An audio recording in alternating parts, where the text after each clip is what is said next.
Halo, Assalamualaikum warahmatullahi wabarakatuh. Perkenalkan, nama saya Sigit Fatur Rahman dari kelas Sistem Informasi 23C. Di sini saya akan menjelaskan materi dasar-dasar akuntansi tentang menganalisis transaksi. Analisis transaksi adalah proses penting dalam manajemen keuangan.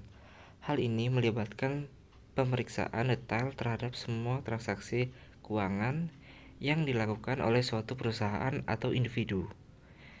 Analisis ini bertujuan untuk memastikan kepatuhan terhadap kebijakan pemerintahan, menemukan masalah potensial, dan memastikan akurasi laporan keuangan. Kemudian, jenis-jenis transaksi. Transaksi tunai. Transaksi tunai adalah transaksi yang melibatkan pembayaran secara langsung dengan uang tunai. Contohnya termasuk pembelian di toko kelontong atau pembayaran sewa bulanan. Kemudian, transaksi online. Transaksi online melibatkan pembayaran melalui internet dengan menggunakan kartu kredit, transfer bank, atau layanan pembayaran digital lain seperti e-wallet. Kemudian, transaksi pembayaran tagihan. Jenis transaksi ini mencakup pembayaran tagihan rutin seperti listrik, air, internet, dan telepon. Pembayaran dapat dilakukan secara online atau melalui loket pembayaran. Kemudian, alur transaksi. Inisiasi transaksi. Transaksi dimulai ketika pihak yang terlibat menunjukkan keinginan untuk melakukan pembelian, penjualan, atau transfer data. Kedua, verifikasi. Informasi penting seperti keabsahan dana, detail transaksi diverifikasikan untuk menghindari kesalahan atau penipuan. Ketiga, pelaksanaan. Dana atau barang ditukar sesuai dengan kesepakatan yang telah disetujui oleh pihak yang terlibat dalam transaksi. Lalu, dokumen-dokumen transaksi. Pertama, invoice. Invoice merupakan dokumen yang berisi rincian pembelian yang mencakup harga, kwitansi, dan deskripsi barang atau jasa yang dibeli. Kemudian, struk pembayaran. Struk pembayaran adalah bukti sah dari transaksi tunai atau non-tunai yang mencakup informasi tanggal, jumlah, dan deskripsi pembelian. Kemudian, buku bank. Buku bank mencatat semua transaksi keuangan yang melibatkan rekening bank, termasuk setoran, penarikan, dan transfer dana. Lalu, ada analisis data, analisis transaksi. Cek pemeriksaan. Analisis transaksi melibatkan pemeriksaan menyeluruh terhadap semua dokumen dan bukti transaksi yang memastikan keakuratan dan kepatuhan.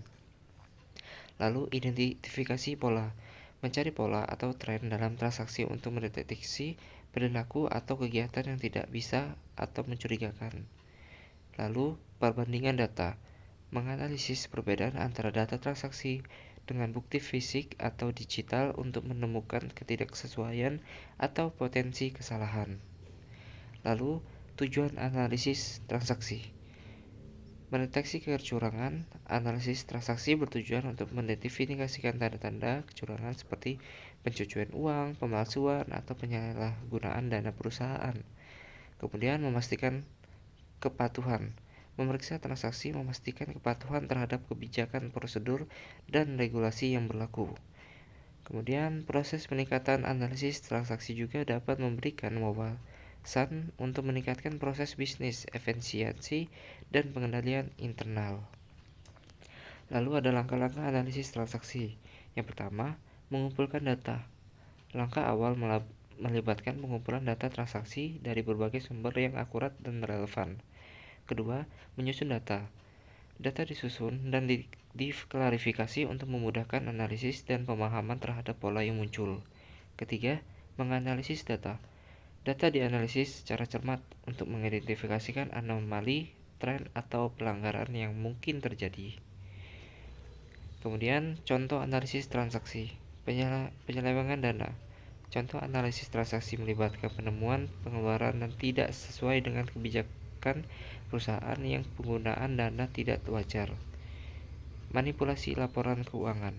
Mendeteksi tanda-tanda manipulasi laporan keuangan yang mencakup pencatatan ganda, pelambungan pendapatan, atau pengurangan beban secara tidak sah. Yang ketiga, pola pembelian tidak biasa. Menemukan pola pembelian yang tidak biasa dan mencurigakan memerlukan investigasi lebih lanjut. Kesimpulan, melalui analisis transaksi yang cermat, perusahaan dapat meminimalkan risiko keuangan, meningkatkan kepatuhan, dan menemukan peluang perbaikan proses. Disarankan untuk mengintegrasikan teknologi canggih dalam proses analisis transaksi guna meningkatkan efisiensi dan akurasi. Terima kasih. Baiklah, itulah penjelasan singkat dari saya, Sigi Fatur Rahman. Atas perhatiannya saya ucapkan terima kasih. Wassalamualaikum warahmatullahi wabarakatuh.